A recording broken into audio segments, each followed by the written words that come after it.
이 빌리 엘리얼트라는 영화가 있습니다. 1980년대 영국의 가난한 탄광촌을 배경으로 한 이야기입니다. 그곳의 공기는 늘 맥혀 있고 사람들의 얼굴에는 피로가 가득했습니다. 그곳에 빌리라는 소년이 살고 있었어요. 아버지는 광부, 형도 광부입니다. 그곳에서 태어난 남자들은 다 광부가 돼요. 그 집안에는 마음에 쉴 틈이 없습니다. 남자는 울면 안 된다. 남자는 강해야 된다. 돈 벌어야 된다. 늘 표정이 굳어 있었고 웃음은 사치처럼 느껴졌습니다. 빌리도 어른이 되면 광부가 되겠죠. 아버지는 빌리를 강하게 키우고 싶어서 이 복싱 체육관에 보냈습니다. 그런데 그 체육관 한쪽에서 발레 수업을 하고 있는 거예요. 음악이 흐르자 빌리의 가슴이 뛰기 시작합니다. 이유는 몰랐지만 오랫동안 잠들어 있던 무언가가 깨어나는 느낌을 받았어요. 어느새 자기도 모르게 그곳으로 가서 춤을 추고 있는 겁니다. 어쩌면 그 순간 빌리는 처음으로 자신의 존재의 이유를 발견했는지도 모르겠습니다. 그런데 아버지가 그 사실을 알게 된 거예요. 뭐야? 발레를 한다고? 남자가 무슨 발레야? 컨트롤 해야지. 넌 우리 집안의 수치다. 당장 그만둬라. 엄포를 놨어요. 아버지는 분노했고 형은 조롱했습니다. 그럼에도 멈출 수가 없는 거예요. 이 떨림을 잃어버린다면 자기 자신을 잃어버린 것 같은 것이죠. 오늘날 우리가 사는 세상도 크게 다르지 않습니다. 하고 싶은 일보다 해야 될 일이 훨씬 더 많죠. 나를 설레게 하는 일보다 돈 되는 일, 인정받는 일, 안정적인 일을 찾습니다. 그거 하면 돈 돼? 그거 한다고 누가 알아줘? 현실적으로 좀 생각해. 현실적으로. 세상은 효율성을 따지죠. 그 속에서 우리의 영혼은 점점 무감각해져 갑니다. 웃음은 줄고 한숨은 늘고 이를 악물고 간신히 버티고 살고 있습니다. 그게 이 오늘날의 바벨론의 모습이에요. 몸은 살아있지만 마음은 포로로 끌려간 것입니다. 돈의 포로로, 쾌락의 포로로. 믿음은 남아있지만 가슴속에 하나님 나라의 복음을 향한 열정은 다 사라졌습니다. 이 에스라 1장에 이스라엘 백성들이 그랬습니다. 성전은 무너지고 백성들은 바벨론의 포로로 끌려갑니다. 제단에는 재만 남았어요. 백성들의 입에서는 찬양이 사라졌습니다. 기도 소리 대신 원망과 한숨만. 다 끝났어. 하나님이 우리를 떠나셨다. 그런데 그 절망 속에서도 하나님은 믿음의 사람들의 마음속에 작은 불씨를 심어 놓으신 거예요. 우리 예레미야 29장 10절 말씀을 함께 읽겠습니다. 시작. 여호와께서 이와 같이 말씀하시니라. 바벨론에서 70년이 차면 내가 너희를 돌보고 나의 선한 말을 너희에게 성취하여 너희를 이곳으로 돌아오게 하리라. 그 70년 전에 하나님께서 예레미야 선지자의 입을 통해서 하셨던 그 말씀을 붙들고 믿음을 지켰던 사람들이 있었던 거예요. 70년이 차면은 하나님이 우리를 돌보시고 반드시 우리를 고향으로 돌려보내줘 주실 것이다. 그들은 그 말씀을 붙들고 그 포로의 땅에서 숨죽여 기도하고 예배했던 거예요. 성전도 제사장도 재물도 없지만 그들은 말씀을 붙들고 간절히 예배합니다. 그들 안에 있는 이 믿음의 불씨를 통해서 하나님이 역사하십니다. 오늘 본문 말씀 1절이지요. 바사왕 고레스 원년에 여호와께서 예레미야의 입을 통하여 하신 말씀을 이루게 하시려고 바사왕 고레스의 마음을 감동시키심에 그가 온 나라에 공포도 하고 조소도 내려 이르되. 이 고레스는 하나님을 알지 못하는 이방의 왕이었어요. 그런데도 하나님께서 그의 마음을 감동시키셨다는 것입니다. 어떻게 그럴 수가 있을까요? 하나님을 알지도 못하는데. 고레스는 저 절망 속에서도 하나님의 약속을 붙들고 간절히 예배를 드렸던 그들의 이야기를 들은 거예요. 그들의 예배는 초라했어요. 어쩌면 골목 어귀에서 눈물로 드리는 조용한 기도였는지도 모르죠. 사람들은 비웃었습니다. 야, 뭐다로 하나님을 붙들어 니들이 이렇게 버려놨는데, 아이고 참 꼴 좋다.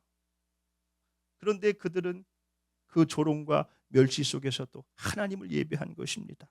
그 예배의 향기가 이 고레스의 마음에 전해졌다는 거예요. 야, 대체 하나님이 어떤 분이시길래 저렇게 포로로 잡혀가 가지고 멸시와 조롱을 받으면서도 눈물로 예배를 드릴 수가 있는가? 대체 그분은 어떤 분인가? 그들의 믿음, 눈빛, 그 진심이 이 고레스의 마음을 감동시킨 것입니다. 우리 교회 파송 선교사 박튼튼 선교사, 청년 시절 때 도망치듯 떠났던 인도네시아에서 그의 인생이 완전히 뒤바뀌었지요. 이 살라티카라는 지역, 그곳 현지인들은 1시간 예배를 드리기 위해서 6, 7시간을 덜컹거리는 그 트럭 짐칸에 타서 그 흙먼지를 다 뒤집어 써가면서 찬양을 부르면서 온다는 거예요. 예배 드리는 장소도 장비도 그렇게 열악한데 누구보다 기뻐하며 감사하며 예배를 드리는 것입니다. 그리고는 예배 끝나고 다시 그 트럭을 타고 찬양을 하며 돌아가는 거예요. 그 모습을 보는데 감동이 되더랍니다. 내가 선교사가 되어야 되겠구나. 주님, 저도 저렇게 예배하고 싶습니다. 저렇게 예배하는 자들을 세우고 싶습니다. 주님, 이곳에 내가 주님의 몸된 교회를 세우고 싶습니다. 그렇게 결단을 했다는 거예요. 하나님은 그렇게 감동받은 자들을 통해서 또 다른 마음을 감동시키시는 것이죠. 유다 백성의 예배에 감동을 받은 고레스가 유다 백성들에게 선포를 합니다. 본문 말씀 3절이죠. 함께 읽겠습니다. 시작. 이스라엘의 하나님은 참 신이시라. 너희 중에 그의 백성된 자는 다 유다 예루살렘으로 올라가서 이스라엘의 하나님 여호와의 성전을 건축하라. 그는 예루살렘에 계신 하나님이시라. 이스라엘의 하나님이 참 신이시구나. 그걸 느꼈다는 거예요, 세상에. 너희는 다 예루살렘으로 돌아가서 성전을 건축해라. 그렇게 이 70년 포로의 역사가 끝이 났습니다. 예레미야를 통해서 하셨던 말씀을 이루신 것이죠.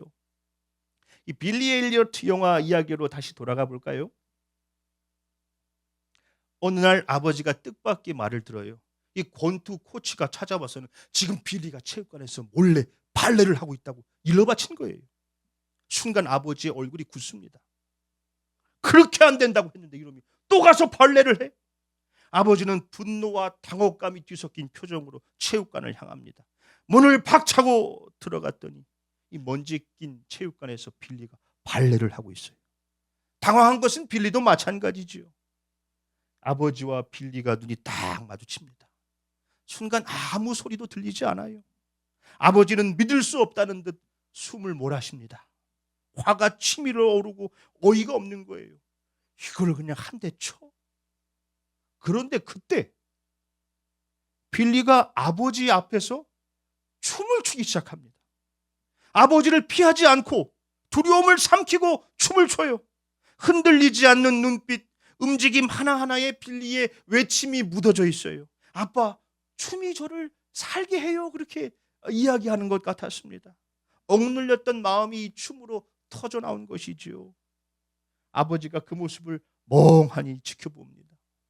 눈빛이 흔들리고 분노가 사그라듭니다. 그 순간 굳게 닫혔던 아버지의 마음이 열리는 거예요. 이 녀석은 어쩌면 춤을 추기 위해서 태어났는지도 모르겠다. 이 녀석은 춤을 출 때 살아나는구나. 그 후로 아버지는 빌리의 길을 열어주기 위해서 눈물겨운 희생을 해요. 어쩌면 빌리의 춤은 단순한 움직임이 아니라 진심을 전하는 이 기도 같은 것이었는지도 모르죠. 보여주기 위한 것이 아니라 살아있음을 증명하려는 고백. 오늘 본문의 유다 백성들이 그랬던 것입니다. 그들의 예배는 화려하지 않았습니다. 오히려 초라해 보였지요. 그러나 하나님을 향한 그들의 진심이 고레스의 마음을 감동시켰던 것입니다. 야, 너희들을 보니까 이스라엘의 하나님이 진짜 신이시구나. 하나님은 오늘도 그렇게 일하십니다. 당신의 백성들의 마음속에 작은 불씨를 심어 놓으십니다.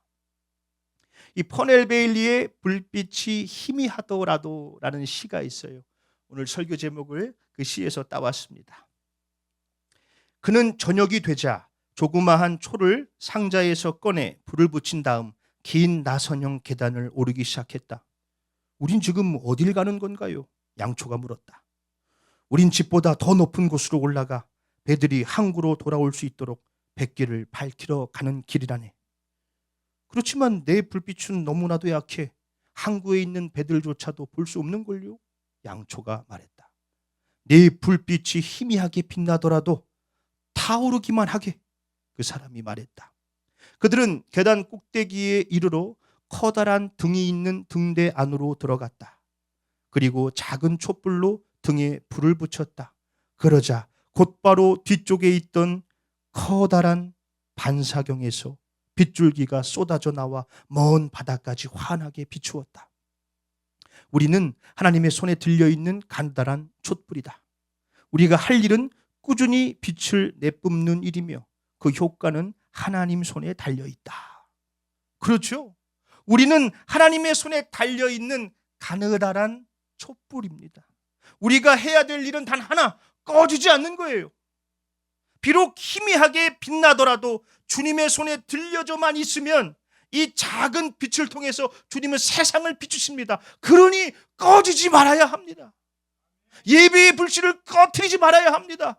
복음의 불씨를 꺼트리지 말아야 합니다.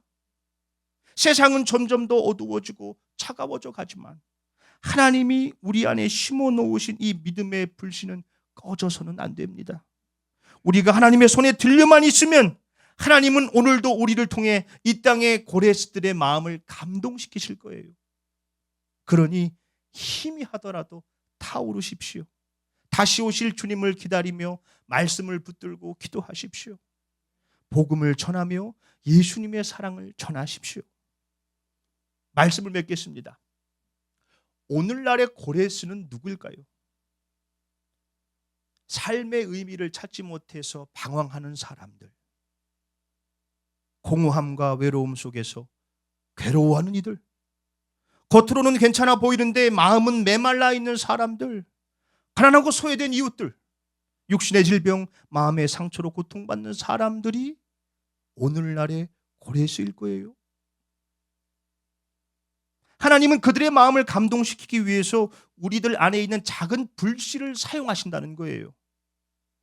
따뜻한 미소 하나, 진심 어린 위로 한마디, 작은 친절과 나눔, 예수님 때문에 행복해하는 모습, 뜨겁게 찬양하며 간절히 기도하며 예배드리는 모습, 서로 사랑하고 섬기며 세워주는 교회 공동체의 모습, 이것들이 하나님의 손에 들려지게 될 때 저 커다란 반사경에서 빗줄기가 쏟아져 나오는 것처럼 주님은 저 고레스들의 마음을 움직여 주실 것입니다.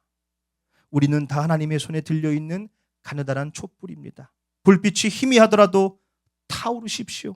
그분의 손에 달려있으면 주님은 우리를 통해서 우리의 가정과 일터와 학교와 이 군산 땅을 밝게 비추어 주실 것입니다.